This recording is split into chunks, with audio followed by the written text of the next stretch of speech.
سلامونه بیا هم افغان جرمن انفو ته په خیر راغلی د لیسنس د برخې لوستونه جرمني په پښتو باندې. په دې برخه کې نوې پوښتنې کار کوو. معنا دا چې د اول د څلورمې میاشتې یعنی اول د اپریل باندې چې کومې پوښتنې اضافه سوي دي هغه پوښتنې به مونږ کار وکړو. دا ټولې 30 پوښتنې دي. په 30 پوښتنو کې هم 5 نمره‌ایي پوښتنې سته، هم 2 نمره‌ایي او هم 3 نمره‌ایي. ځینې پوښتنې انځوریزې دي، ځینې پوښتنې هم ویډیویي او نورې د لیکنې بڼه باندې. په دې پوښتنو کې کېدای شي چې ځینې بیخي نوې پوښتنې وي او د دې پوښتنو په ځای د نور هغو پوښتنو په ځای باندې راغلي وي چې هغه لرې سوي دي، او یا هم هغه پوښتنې چې لیکنې بڼه باندې وي دلته اوس په ویډیویي یا انځوریزې بڼه باندې راغلي دي. او ځینې پوښتنې تاسو کېدای شي ووینئ ووایئ چې دا خو نوې پوښتنې نه دي، پوښتنه هماغه پوښتنه ده، کېدای شي ځای بدل سوی وي یا د موټرونو رنګ بدل سوی وي پکې، دا هم کېدای شي ووسو.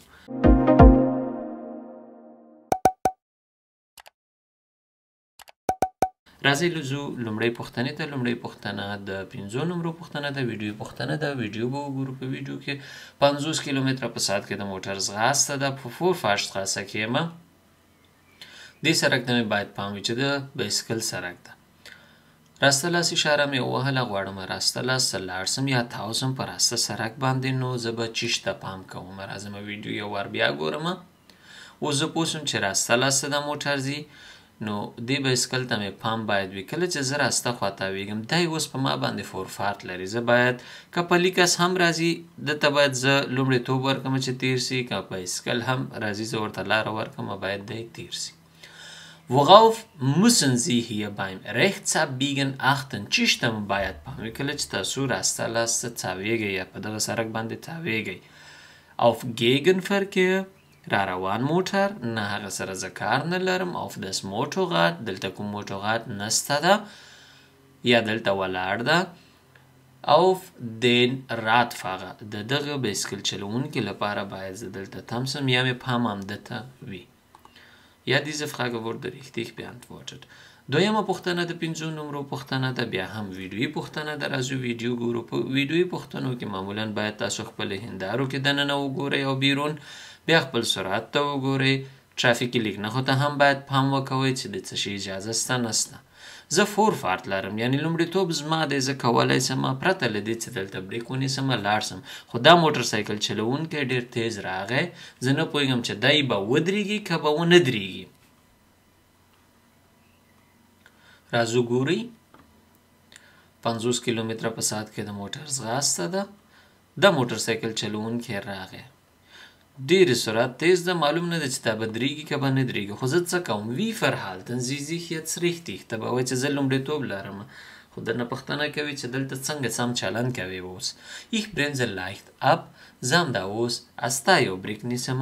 نه، که چیرې تا ستا بریک ونیسې او دا موټر سایکل چلوونکی وغواړي راواوړي سړک ته، نو تا دا وهلی ده. دلته به څه شی کوې؟ ستا شاته هېڅ شی نسته ده. په هندارو کې به ګورې چې نږدې کوم موټر درته نه وي.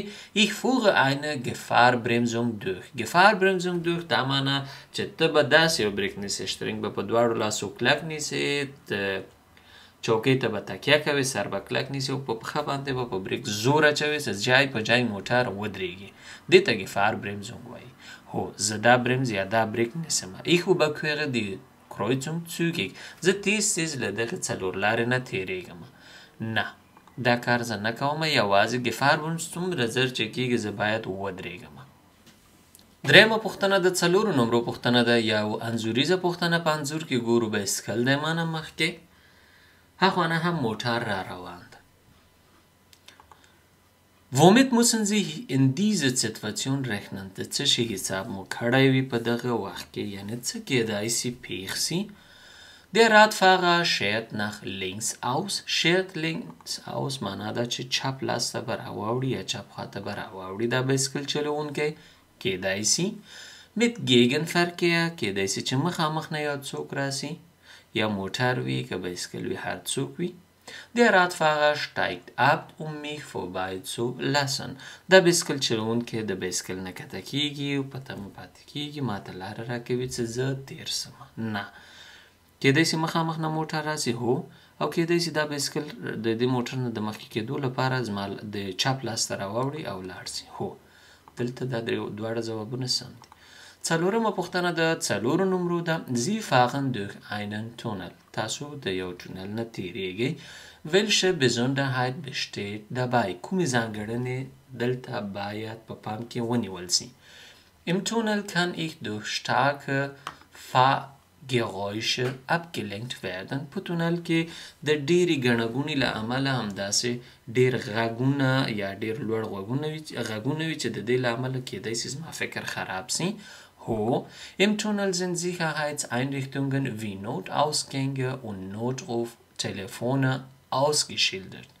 دې ته مې هم باید پام وي چې Sicherheitseinrichtungen هغه د مسؤلیت کوم پلانونه یا څیزونه چې په تونل کې پام کې نیول سوي وي هغې ته مې پام وي لکه په بیړني حالت کې له کوم ځای نه زه وتلی سمه یا چیرته دروازې د وتلو دي او یا هم زه د کوم ځای نه زه ټلیفون کولی سم. دا د ټلیفون غرفې په دې تونل کې چیرته دي کومه خواته دي د هغې لوحو ته مې باید پام وي. Ausgeschildert هو شیلډونه سته یا لوحې سته ده خو زما باید ورته پام وي.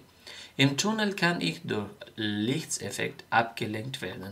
څنګه چې غږ زما فکر خرابوي همداسې تیزې رڼاګانې په تونل کې زما سترګې خرابوي. همدا کېدای سي چې پام مې بلې خواته واوړي. د دې لپاره باید زه دغې ځانګړنو ته پام وکوم او متوجه ورته اوسم. هو diese Frage wurde richtig beantwortet. څلورمه پوښتنه ده. څلورو نمرو پوښتنه ده. Sie möchten außerorts Radfahrer oder Fußgänger überholen. دغه موضوع ډیره مهمه ده په اوسنیو پوښتنو کې چې څنګه کولی سئ تاسو د بایسکل نه مخکې سئ ځکه ډیری ترافیکي حادثې همداسې پیښ سوي دي چې د بایسکل چلوونکي سره د اړخ فاصله نه ده مراعات سوې یا که مراعات سوې ده هم هغه ډیره لږه ده. د دې لپاره وایي کله چې تاسو د ښار نه بیرون استئ نو د اړخ فاصله مو د فوسګینګه دلته فوسګینګه یا پلیکس ده او هم رادفاغه چې بایسکل چلوونکی ده.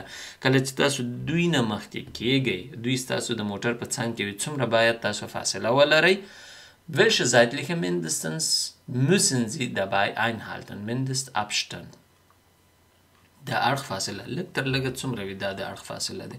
کله چې تاسو außerorts استئ نو باید 2 متره فاصله د دې پلیکس او یا هم د بایسکل چلوونکي سره تاسو ولرئ. یا 2 متر. شپږمه پوښتنه د څلورو هماغه پوښتنه ده خو دلته تاته وایي innerorts یعنې په ښار کې استئ په داسې ځای کې چې 50 کیلومتره په ساعت کې د موټر ځغاسته ده. دننه په ښار کې 1.5 متر بیرون د ښار یا außerorts 2 متره بخنه. دننه په ښار کې 1.5 متر. Ja, diese Frage wurde richtig beantwortet. اوومه پوښتنه د څلورو نمرو پوښتنه ده. Sie möchten innerorts einen Elektrorollen überholen. دا هم هماغه رقم یعنی تاسو د یوه برقي روله چې په ښارونو کې ډیری عام ده اوس خلک کاروي د یو ځای نه بل ځای ته ډېر تیز پې باندې ځي دغه برقي واړه بایسکلونه چې دي. Welche zeitlichen Mindestabstand müssen Sie dabei einhalten? innerorts بیا هم 1.5 متر فاصله باید تاسو په پام کې ورته ونیسئ. پلی تلونکی کس بایسکل او دا واړه الکترو روله یا برقي رولرونه چې دي واړه بایسکلونه واړه ټایرونه لري دا چې کله تاسو نه یا تاسو ورنه مخکې کېږي باید 1.5 متر د اړخ فاصله دننه په ښار کې ولرئ. درې پوښتنې شا په شا یو رقم. اتمه پوښتنه د څلورو نمرو پوښتنه ده. ویډیویي پوښتنه ده. راځو ویډیو ته. ما نه شاته موټر سایکل ده 80 کیلومتره په ساعت کې د موټر ځغاسته زه اجازه لرم. دا لوی موټر ډېر ورو روان ده په شپېتو کې روان ده. د موټر سایکل ته پام دی چې زما د اړخ نه ورسوره کېږي. زه غواړم راسته لاسته دلته لاړ سم. دلته خبره ټوله په دغې انزل کې ده یا دغه د جزیره ګکه چې د سپینه جزیره ګکه ده دلته په دې باندې او دا موټر سایکل باندې ده. 80 کیلومتره په ساعت کې د موټر ځغاسته دې ته به ګوري چې دا څنګه ورکېږي. زه غواړم چپ لاس ونیسم او په چپ لاس باندې د دغې سړک نه ووځم. دا موټر سایکل هم همدا کار کوي خو غلط. ما ورته پوهېږو چې دا اوس غلط راغی، دی باید په دې رقم باندې دلته نه وای راغلی. خو راځو پوښتنې ته پوښتنه څه غواړي موږ نه. Wie verhalten Sie sich jetzt richtig؟ دلته څنګه سم چلند کوئ؟ Ich bremse ab, زه بریک نیسم. Ich bleibe zunächst auf den rechten Fahrstreifen. اشاره مې ووهله، زه اوس کولی سم لاړ سم، خو نه ځم ځکه چې د ما لاس د قید که او زه اوس لیدلی یم نه سمه کېدی سي چې ووهم یا هم دی واوړي د راتلونکو یا هغه چپ لاس ته چې دا هم خطرناکه ده. Ich bleibe zunächst auf dem rechten Fahrstreifen. همدغه راسته لاسرک باندې پاتې کېږم، وروسته له هغې نه بیا ځم. Ich wechsle umgehend auf den linken Fahrstreifen. وروسته زه همدا اوس چپ لاس ته اوړم. نه، دلته دا دواړه سم دي. اول به ته بریک نیسې، پرېږدې چې هغه لاړ سي، وروسته له هغې نه به ته په همدې سړک باندې پاتې کېږي. کله چې دا سړک درته فري سو یا خالي سو، پس له هغې نه به ته ورته اوړې. نهمه پوښتنه ده 5 نمرو پوښتنه ده. راځم ویډیو ته. په ویډیو کې دننه په ښار کې 50 کیلومتره په ساعت کې د موټر ځغاسته ده. په هندارو کې ماته هېڅ نه ښکاري دننه او بیرون. زه غواړم چپ لاس ته لاړ سم. دلته دې اشارو ته وګورئ چې دواړه اشارې شنې دي. یو وار بیا راځو، هم ماته او هم دغه موټر ته چې دی مخامخ ځي، چپ لاس ته تلونکي ته هم او مخکې تلونکي ته هم یا مستقیمه تلونکي موټر ته هم. کله چې دا حالت په دې سړک باندې ده، همدغه وضعیت دې سړک ته هم ده. معنا دا چې که دا موټر چپ لاس ته راتاویږي، دا بل موټر مخامخ د تللو اجازه هم لري. نو دې لپاره ماته هم شنه ده، زه هم باید لاړ سم، زه هم کولی سم لاړ سم. خو که چیرې زه د دې سړک نه اوړم، دا زیړ موټر ته زه خنډ جوړوم او هغه اوس په ما لومړیتوب لري ځکه هغه مخامخ ځي، سره له دې چې مونږ ټولو ته څراغونه شنه دي. راځو پوښتنې ته. Warum dürfen Sie jetzt nicht abbiegen؟ ولې تاسو اوس نسئ کولی چې چپ لاس ته واوړئ یا تاو سئ؟ د دې لپاره چې دا مخامخ دا زیړ موټر چې را روان ده، دی په ما لومړیتوب لري، زه باید دته ودرېږم. Wegen des roten Fahrzeuges، د دې سور موټر نه، ځکه موږ د یو د بل مخې نه تېرېږو. Grünen PKW، دا موټر ښیي؟ نه. Gelben PKWs، دغه زیړ موټر له امله. Ja, diese Frage wurde richtig beantwortet. Letzte Puchtana der 3 Nummer Puchtana da. Rechts neben ihrer Fahrbahn verläuft ein Radweg. اولنی پوښتنه بیرته دلته د لکه په ټکس او شمیرو باندې راځي، وایي چې راسته لاسته ستا د بایسکل چلوونکو یو خط یا لاره ده. Wie viel Meter vor und hinter einer Kreuzung dürfen Sie nicht parken؟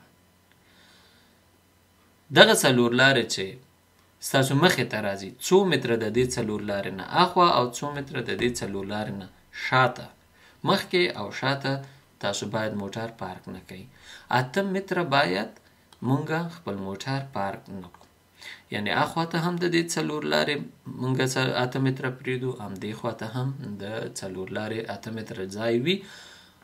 ځکه دا رادفاغه یا رادویک چې کله تیریږي یا یو موټر راسته لاسته تاویږي، که موټرونه ډیر نږدې ولاړ وي، بایسکل چلوونکی د موټر شاته پټیږي او هغه موټروان چې غواړي راسته لاسته تاو سي، بایسکل چلوونکی نسي لیدلی. د دې عمله نه باید دغه فاصله ډیره وي تر څو بایسکل چلوونکی معلوم سي. تر بیا ښې چارې الله مو مل.